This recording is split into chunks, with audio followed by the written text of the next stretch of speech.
नमस्कार बच्चों, मैं उमा शंकर आप सभी का हार्दिक स्वागत करता हूं। बच्चों, अभी हम लोग 2025 में जो पीयूटी के हिस्ट्री का एग्ज़ाम हुआ था उसका पीवाईक्यू डिस्कस कर रहे हैं। और अभी तक हम लोगों ने क्वेश्चन नंबर 1 से लेकर क्वेश्चन नंबर 45 तक डिस्कस कर लिया है। और आज हम लोग क्वेश्चन नंबर 46 से स्टार्ट करने जा रहे हैं। तो आइए देख लेते हैं। आज तो हमारा गद्यांश का ही है। और बाकी हम लोगों ने देखा था कि जो क्वेश्चन नंबर 1 से क्वेश्चन नंबर 40 तक था, मैक्सिमम क्वेश्चन उसमें मैचिंग के थे और क्रोनोलॉजी वाइज थे। थोड़े बहुत क्वेश्चन, कुछ क्वेश्चन हमारे फैक्ट वाइज थे। तो आइए आज का डिस्कशन स्टार्ट करते हैं। और अगर आप लोगों ने वो वीडियोज नहीं देखा होगा तो प्ले लिस्ट में जाकर देख लेना। सॉरी। परिच्छेद को पढ़ें और क्वेश्चन नंबर 46 से 50 तक का आंसर दें।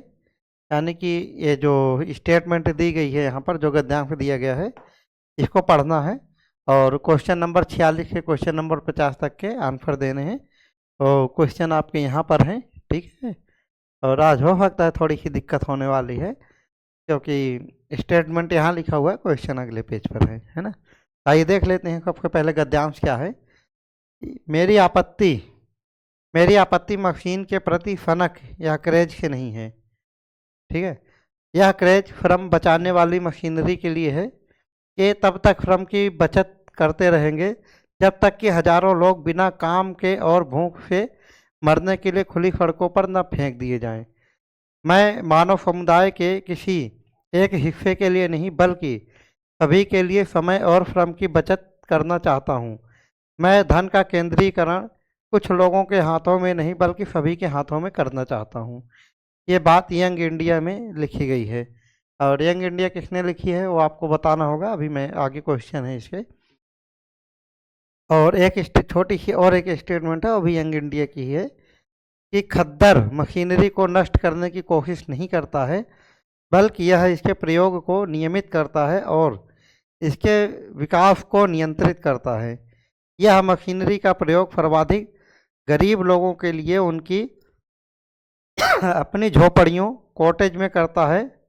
महिला अपने आप में ही मशीनरी का एक उत्कृष्ट नमूना है, ठीक है। महिला नहीं, ये पहिया है, ठीक है। पहिया अपने आप में ही मशीनरी का एक उत्कृष्ट नमूना है। तो के एक रिलेटेड जो क्वेश्चन है वो देख लेते हैं। सबसे पहले क्वेश्चन नंबर 46 है और वो ये है कि मैं इधर, चलो इधर ही खड़ा हो जाता हूँ तो सही से पढ़ पाऊँगा कि परिच्छेद के लेखक कौन है। मैंने कहा था कि जो आपको यहाँ पर मौका मिलेगा बताने के लिए कि ये जो यंग इंडिया है, देखो इसमें सबसे अच्छी बात है कि नीचे बुक का नाम भी लिख दिया गया है, पत्रिका मैगजीन का नाम भी लिख दिया गया है कि वो बात जो है, जो स्टेटमेंट है वो किस मैगजीन में लिखी गई थी। तो उस मैगजीन का नाम है यंग इंडिया। आगे एग्जामिनर आपसे भी पूछ सकता है कि यंग इंडिया को किसने लिखा है। तो यंग इंडिया को हमारे महात्मा गांधी जी ने लिखा है। सही आंसर है विकल्प संख्या 1। आइए अगला क्वेश्चन देखते हैं। इस परिच्छेद में लेखक किस बात का विरोध करता है? आधुनिकीकरण की मांग का, कि कारखानों की स्थापना का, कि आधुनिक समय की बदलती प्रवृत्तियों का, कि आप मशीनरी के लिए बुद्धिहीन फनक क्रेज का। हम लोगों ने यहाँ पर पहली ही लाइन देखा था कि लेखक यानी कि गांधी जी किसका विरोध करते हैं, कि इनकी क्या आपत्ति थी। कि मेरी आपत्ति मशीन के प्रति फनक या क्रेज से है। जो गांधी जी हैं, इनकी आपत्ति जो है मशीन के प्रति फनक या क्रेज से है। तो यहीं से हमारा आंसर पहली लाइन से ही मिल जाता है कि मशीन के प्रति बुद्धिहीन फनक या क्रेज से गांधी जी की आपत्ति है। और आगे देखते हैं क्वेश्चन नंबर 48 कि भारत की बचत के लेखक का क्या श्रम की बचत के लेखक का क्या तात्पर्य है। यहाँ पर एग्जामिनर पूछ रहा है आपसे कि जो श्रम की बचत है इसके लेखक का क्या तात्पर्य है। ये है लोगों की जान बचाना, ऑप्शन नंबर 1 है। और ऑप्शन नंबर 2 है कठोर परिश्रम से लोगों को बचाना। ऑप्शन नंबर 3 है लोगों के बजाय मशीनों का उपयोग करना। और ऑप्शन नंबर 4 है मानव श्रम को सम्मान देना, ठीक है। तो यहाँ पर श्रम की बचत जो है, यहाँ के जो लेखक का तात्पर्य है श्रम के बजाय मशीनों का उपयोग करना। कि जो श्रम की बचत है इसका तात्पर्य है श्रम लोगों के बजाय आप लोग मशीन का उपयोग कर रहे हैं, तो यहाँ पर श्रम की बचत हो रही है, ठीक है।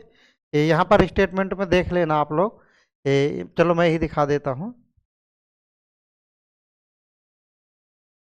कि मशीन का जब लोग उपयोग कर रहे हैं तो यह क्रेज श्रम बचाने वाली मशीनरी के लिए है, ठीक है। वो क्रेज को ही, मशीनरी को ही बताता है कि श्रम को बचत कर रही है। आगे देख लेते हैं क्वेश्चन नंबर 49। इस परिच्छेद में कौन सा भय, फियर व्यक्त किया गया है? कि जो परिच्छेद लिखी गया है यंग इंडिया में, जो स्टेटमेंट लिखी गई है और जो बात लिखी गई है, उसमें एक भय को दिखाया गया है, ऐसा दिखाया गया है कि कोई चीज़ खतरे में है। तो देखते हैं किस चीज़ को भय दिखाने की कोशिश किया है यहाँ पर।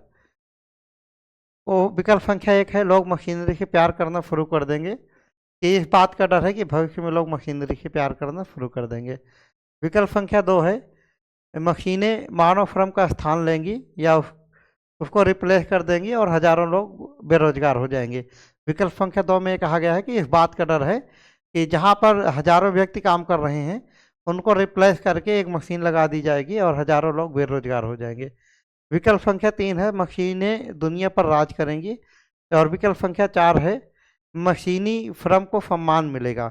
यहाँ पर हम लोगों ने देखा था कि यहीं से हमारे सारी चीज़ें मिल जा रही हैं कि यह श्रम की बचत हजारों लोगों को बिना काम और भूख से मरने के लिए खुली सड़कों पर न फेंक दिए जाएं।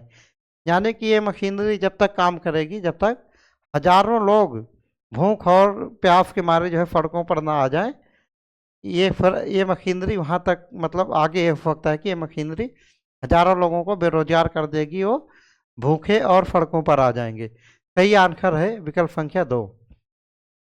क्वेश्चन नंबर 50 है, मशीनों की भूमि और धन के केंद्रीकरण के बारे में लेखक का क्या विचार है? क्वेश्चन नंबर जो 50 है, इसमें पूछा है एग्जामिनर ने कि मशीनों की जो भूमिका है और धन का जो केंद्रीकरण है, इसके बारे में लेखक का क्या विचार है? विकल्प संख्या 1 है, औद्योगिकरण के परिणाम स्वरूप कुछ अभिजात या अमीर वर्ग के हाथों में धन का केंद्रीकरण नहीं होना चाहिए। विकल्प संख्या 2 है, हजारों लोगों को रोजगार मिलना चाहिए, मशीनों को नहीं। विकल्प संख्या 3 है, लोगों की जगह लेने के लिए मशीनों का उपयोग नहीं किया जाना चाहिए। और विकल्प संख्या 4 है, ऑप्शन संख्या 4 है कि समय और श्रम की बचत होनी चाहिए। क्वेश्चन नंबर 50 जो है, इसका सही आंसर है विकल्प संख्या 1। कि यहाँ पर देख लेते हैं, ये यहाँ पर लिखा गया है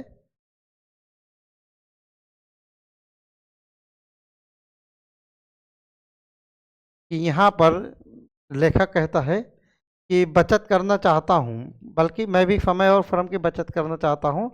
मैं धन का केंद्रीकरण कुछ लोगों के हाथों में नहीं बल्कि सभी के हाथों में करना चाहता हूँ। यानी कि यहाँ पर जो विकल्प संख्या 1 है, सीधे सीधे स्टेटमेंट में लिखी गई है कि जो लेखक है यानी जो गांधी जी हैं, वो ये चाहते हैं कि जो धन है उसका एकीकरण या एकत्रीकरण किसी एक ही व्यक्ति के हाथ में न हो, वो कई सारे व्यक्तियों के हाथों में बट जाना चाहिए हो। तो साथियों, आज का डिस्कशन हमारा यहीं पर समाप्त होता है और कल से हम लोग 2024 के PYQ के साथ मिलेंगे। तो चलिए 2000 कल का वेट करिए। और अगर अभी तक आप लोगों ने कोई वीडियो मिस हो गई हो तो आप प्लेलिस्ट में जाएंगे, आपको सारी वीडियोज वहाँ पर मिल जाएगी। कल फिर मिलेंगे साथियों, तब तक के लिए जय हिंद।